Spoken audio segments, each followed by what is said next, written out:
दोस्तों 19 तारीख को मैंने एक वीडियो डाली थी जिसमें कि आपको मैंने बताया था कि 26 तारीख को सीबीटी के साथ बैठक होनी है। तो दोस्तों आप जरूर जानना चाहेंगे कि उस बैठक में क्या क्या हुआ। आज 26 तारीख है तो दोस्तों उसी लेटेस्ट अपडेट के साथ हाजिर हूं, तो प्लीज वीडियो को पूरा जरूर देखिएगा। और अगर आपको हमारा वीडियो दोस्तों अच्छा लगता है तो प्लीज लाइक शेयर सब्सक्राइब भी जरूर कीजिए। तो चलिए शुरू करते हैं दोस्तों आज की वीडियो। तो दोस्तों इसमें स्कोप और सीबीटी के जो मेंबर थे उपस्थित रहे और साथ ही साथ अन्य जो लोग थे वह भी उपस्थित रहे। तो दोस्तों इसमें क्या क्या क्वेश्चन हुए चलिए हम जान लेते हैं। तो सबसे पहले दोस्तों अतुल श्रोती जी ने भाषण दिया और अतुल श्रोती जी ने बताया कि वह लगातार ईपीएफओ के साथ काम कर रहे हैं। तो दोस्तों उन्होंने कहा कि आपके जितने भी problem now the issue of EPS 95 is there. I think many of you would be eager to know about it also.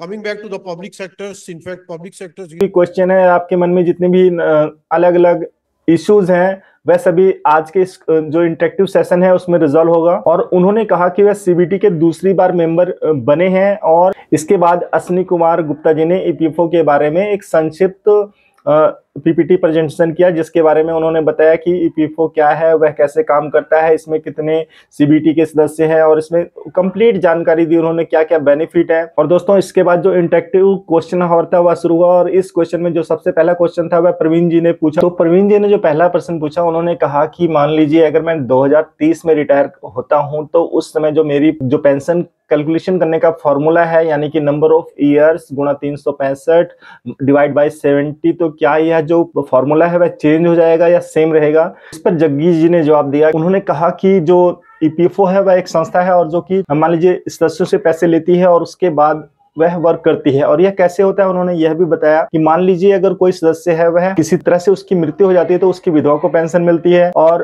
अगर कोई ऐसा पर्सन है जो रिटायर हो जाता है तो मान लीजिए कोई ऐसा आदमी है जो कि 2 साल में ही मृत्यु को प्राप्त हो जाता है तो उसकी पेंशन बंद हो जाती है। लेकिन कहीं कुछ ऐसा मेंबर भी है तो वह मान लीजिए 90 साल तक जीता है तो उसको भी पेंशन बकायदा मिलती रहती है उसके समय तक। तो और यह जो पैसा है वह कहाँ से आता है? यह दोस्तों जो पैसा है एक कॉमन जो फंड बनाया गया है जिसमें की गवर्नमेंट 1.16% देती है और जो एम्प्लॉयर है नियोक्ता है वह 8.33% योगदान करता है। तो दोस्तों यह इस तरह से चलता रहता है। आगे उन्होंने बताया कि मान लीजिए अगर जो अभी जो करंट जनरेशन है उनको जो पेंशन इंक्रीज करनी है वह कर दी जाए तो जो आने वाली जनरेशन है यानी कि जो आगे रिटायर होंगे उनके लिए पेंशन कहां से आएगी। तो दोस्तों इसका निर्णय कौन करता है कि यानी कि पैसे कितने बचे हैं और कितने रह गए हैं। तो इसके लिए गवर्नमेंट हर साल ईपीएफओ का जो पेंशन का रीवैल्यूएशन करती है कि उसमें कितना पैसा है और कितना पैसा बचा है।